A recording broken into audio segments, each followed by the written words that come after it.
Jessica. Hindi pa tayo tapos, Jessica, ha? Hindi mo ako pwede sinasagot-sagot ng gano'n. Hindi, bakit? Huwag ka makialam. Kinukonsenti mo kaya nagkakasungay eh. Wala kang utang na loob. Bakit sino pinagmamalaki mo? Itong daddy mo, ha? Kung alam mo lang. Ano? Buntis ka? My God, Fred! Problema yan. Alam mo naman, krimen dito ang mabuntis ng hindi kasal. Maswerte mo talaga dyan kay Charles, no? Ang mahal ka. Kakaharap ka rin ng kaya niya. I think meron na. Or more on makakatuwang ko sa baby. Lasing ka kagabi. Pinipilit mo akong halikan. Oh my God, Fred! Ito ba yung sinasabi mo nung nakakatulong ka sa baby mo? So, ipapasalong mo kay Manuel? Paano mo palalabasin sa kanya yan? Madali lang. Palilipasin ko lang ang ilang linggo. Siguro naman by that time, hindi pa halata yung tiyan. Malay ba naman niya? Magtutuman sa pala akong buntis. Sige na, Isa. Pumasok ka na. Hindi, sandali. Ako Kailangan kay Jess. disiplinahin yan eh. Yeah, sige na. Hindi nga, hindi pa tayo. Kakausapin ko na Ano nga. ba, Manuel? Sige na. Nasasaktan ako.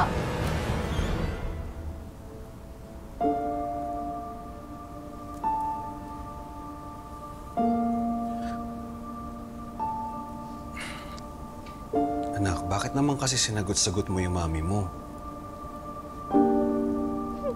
I'm sorry, Dad. I couldn't resist letting out my frustrations on Mom. I can't believe she bad-mouthed you to me and made me angry at you. Pero hindi pa rin tama yung ginawa mo. She's not right either, Dad. Sabi niyo po sa akin malaki ang kasalanan niyo sa family niyo sa Philippines. And it was because of Mommy. Siya yung bad guy. Jessica. Jessica, makinig ka. Alam mo, pinoprotektahan ka lang ng mami mo noon. Eh, siyempre nanay siya eh. Oo, mali yung ginawa niya sa akin kay Felma tsaka dun sa mga anak namin. Pero para sa kapakanan mo, tama yun. Kasi gusto niya na magkaroon ka ng tatay. How can you still defend her, Dad? Anak, hindi ko siya dinidepensahan. Kung ano yung problema namin sa aming dalawa yun. Ayaw ko lang na maging masama yung tingin mo sa mami mo. Kasi kahit anong gawin natin, wala tayong magagawa. Mami mo yun eh. Aren't you mad at her? Dahil po sa kanya, you were forced na iwan ang family niyo noon at hindi po kayo nakahingi ng forgiveness from them. Anak, makakahingi rin ako ng tawad sa kanila.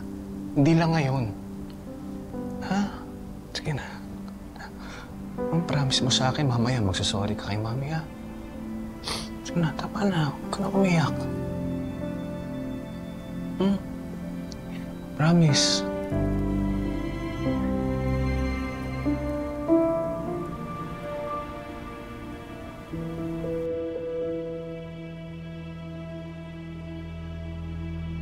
Ma'am, pagkatapos po natin dito, i-refer po natin si Tetay sa Social Welfare Services para ma-assist po siya sa psychologist. Standard protocol po ito para ma-check kung may psychological trauma ang bata.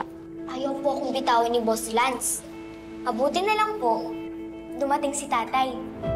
Binitawan na po ako ni Boss Lance. Tapos po, niyakap po ako ni nanay.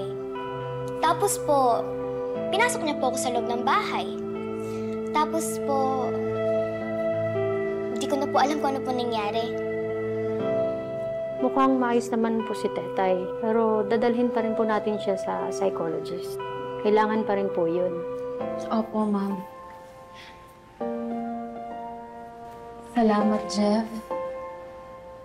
Kung hindi ka dumating, baka kung ano na nangyari kay Tetay. Simula ngayon, hindi ko na kayo pababayaan, ha? May balita ka na ba sa Tito Noah mo? Oo, inooperahan na daw eh. Hinihintay na ako ng update kay namin. Nagdamay pa siya sa problema ko.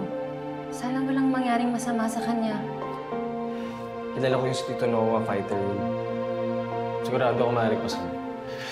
Pamagana na, ha? Yan na. Baka mo po.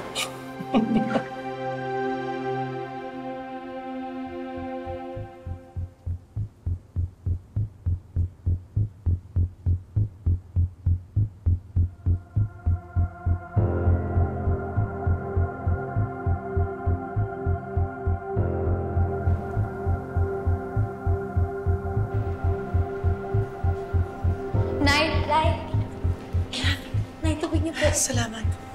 Oh.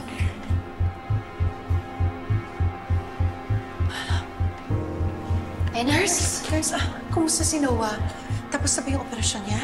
Hindi pa po. Dr. Curtis is still doing the operation. Ma'am, excuse me. I need to attend to an ER call. Diyos ko.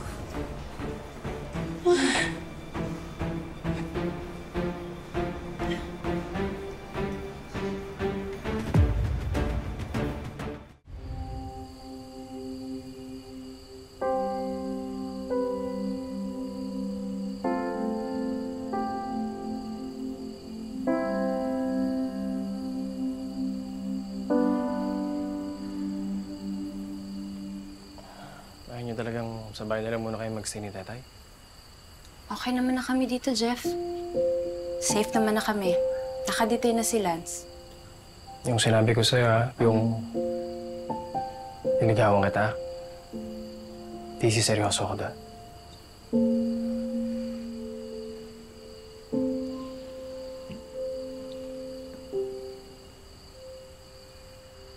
Hindi pa ako ready, Jeff. Ngayon lang ako nakawala sa 3 taon kong problematic relationship with Lance. 3 taon ka nagtiis doon? Oo. Hindi ko siya maiwan-iwan dahil sa bantang sasaktan niya si Tetay.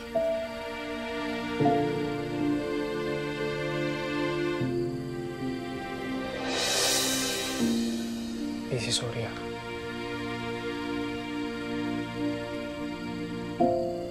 Hindi agad kita naligtas sa demonyo ko.